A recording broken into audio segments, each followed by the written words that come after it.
Wonderful weather all year round, turquoise waters, great quality of life, English-speaking population, proximity to the United States, English common law, and almost zero tax. Is that possible? The Bahamas might be the right place for you if you like the combination I just described. So to understand why the Bahamas is such an interesting place when it comes to tax, it's important to understand the different tax systems that exist basically around the world. Essentially, the first and most common type of taxation system, which probably most of you watching this video are currently under the scope of, is worldwide taxation. So that means that the country where you have your tax residence essentially taxes you on income, whether it's locally sourced, so in the country of residence, or whether it is sourced overseas. In the case of U.S. citizens, obviously, you are taxed based on citizenship, so income earned, whether in your country of citizenship, which is the U.S., or income earned abroad, is always taxable. Now, the second system, which we often praise here at Nomad Capitalist, is the territorial tax system. The territorial tax system is more advantageous in that it involves the fact that countries will only tax income that is sourced in their territories. So you have places here like Panama, for example, Costa Rica.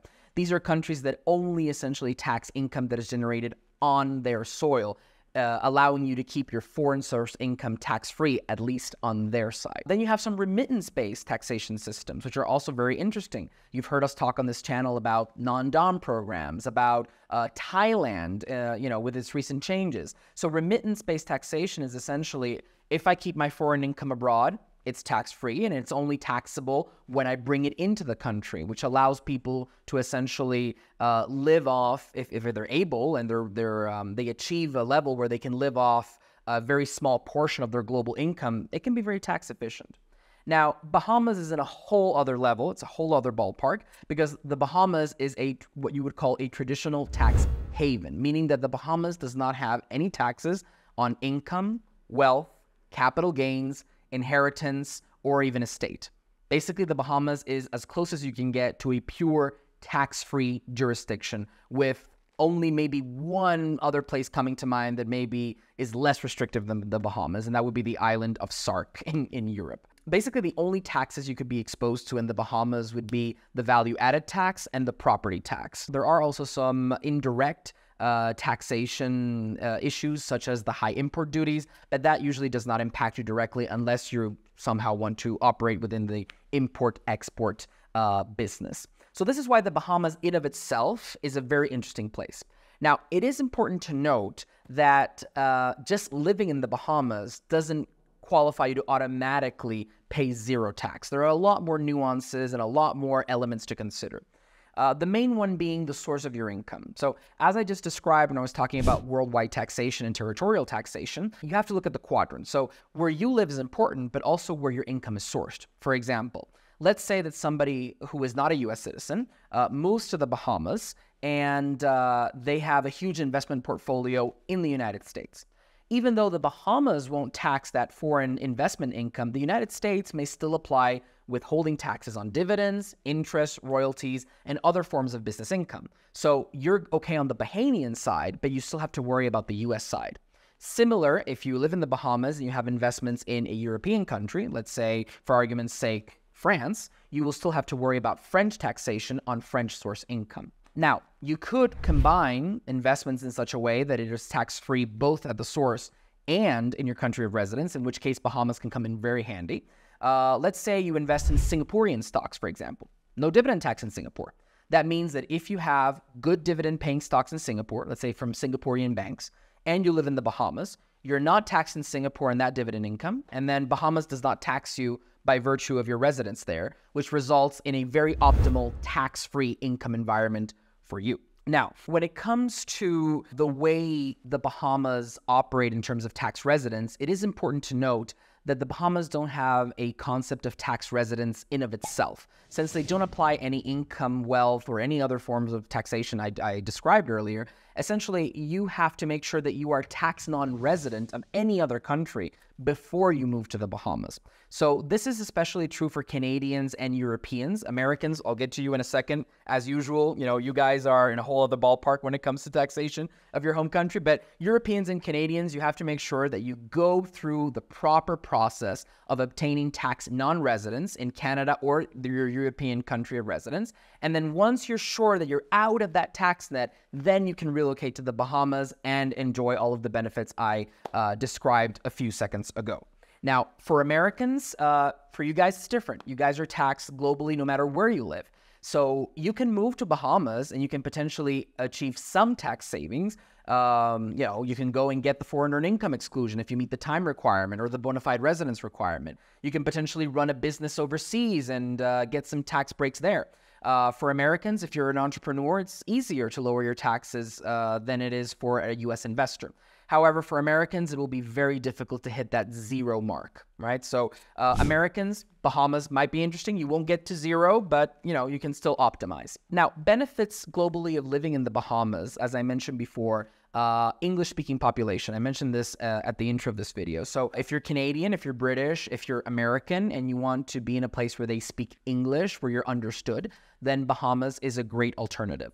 Secondly, maybe if you're a retiree and you like, a slower pace of life, you want to be close to the ocean, Bahamas might be an interesting place where you can have that great lifestyle and still benefit from wonderful tax advantages. On top of that, you could start a Bahamian company, right? So Bahamian companies are tax-free. There is no corporate income tax either in the Bahamas. So if you operate your business from the Bahamas, other than VAT and potentially some import duties that you might have to worry about if you're in that particular industry, essentially on the corporate side and on the Bahamian side, again, very important, you will be tax-free. So Europeans, Canadians, again, if you are out of your system at home, that should be fine. Americans, we always have to take a look at those US CFC rules that'll bother you wherever you go. But globally speaking, we can definitely help optimize those taxes to a certain extent. And keep in mind, everything that is being mentioned here is for purely educational purposes. This is not direct tax advice, but all these advantages should be taken into consideration if you want to build a global holistic tax strategy. All right, now let's talk about some of the challenges that you might need to consider if you're relocating to the Bahamas. So one of the main issues we tend to look at, and this is something that people tend to oversimplify, is they think zero tax is best, always. And while that may be generally true, sometimes zero tax can be a bit misleading. And the point I want to get to here is the absence or the lack of tax treaties. So in many cases, if you have substantial investment income in big Western countries, let's say UK, US, Canada, you might be better off relocating to a jurisdiction that might have some higher taxes on paper, but you can work around a non-dom regime or a special exemption and still be able to claim those treaty benefits, which lower the withholding taxes at the source. The Bahamas, being a tax haven, as I mentioned before, does not have tax treaties, which means that, for example, in the case of people with substantial U.S. Investment income, you will have applied to you essentially the highest withholding tax rates. So that can be potentially not beneficial, and it is something to consider if you're relocating to the Bahamas. The other thing is that, in particular in Europe, we've seen a trend recently of many countries saying, listen, if you move to a tax haven, we're just not going to let you go. So, for example, we've seen this slowly evolve over time. It started, back over a generation ago. I believe the first example was France imposing restrictions on French citizens moving to Monaco. And to this day, a French citizen, unless he meets very particular circumstances like moving there before 1950 or something, cannot claim tax residence in Monaco. In a similar way, Norway, for example, says, look, if you're leaving our tax system, we're going to keep an eye on you for the next 3 years. Spain, I believe, recently introduced something similar. And even, it's not just Europe. In Mexico, you have a similar system where if you're claiming tax non-residence and you're moving to a tax haven, Mexico will still tax you. They'll still follow you around for about 3 or 5 years, if I'm not mistaken, before they actually let you go. So if you are European, Canadian, Mexican, if you are from a country that allows you to basically deregister as a tax resident, it is also important to check out those policies in particular to understand if there are any restrictions which would impede you from moving to a place like the Bahamas. In the case of Americans, again, since you're taxed based on citizenship, you guys can basically go anywhere. You're free to go. However, the IRS goes with you. That is the only thing that you always have to consider. So bottom line, can you pay almost zero tax in the Bahamas? Yes. However, to pay almost zero tax in the Bahamas, or even zero, you have to always consider your place of residence, which can be, of course, the Bahamas, and in this case is the Bahamas for all intents and purposes, and also the source of your income. So where is my income coming from? Is it coming from countries that impose some kind of taxation on investment income like the United States, or is my income coming from a friendlier jurisdiction in terms of tax like a Hong Kong or a Singapore? Definitely possible. It's just a question of building a holistic plan to structure the affairs properly in such a way that you drop your taxation as much as legally possible. So if you want to learn more about the Bahamas, other tax havens, and other special regimes around the world, and you want to understand how to better build a holistic plan which could potentially drop your taxes almost down to zero, then be sure to subscribe to our YouTube channel, follow us on Instagram, and visit our website, nomadcapitalist.com, to know how we can help you.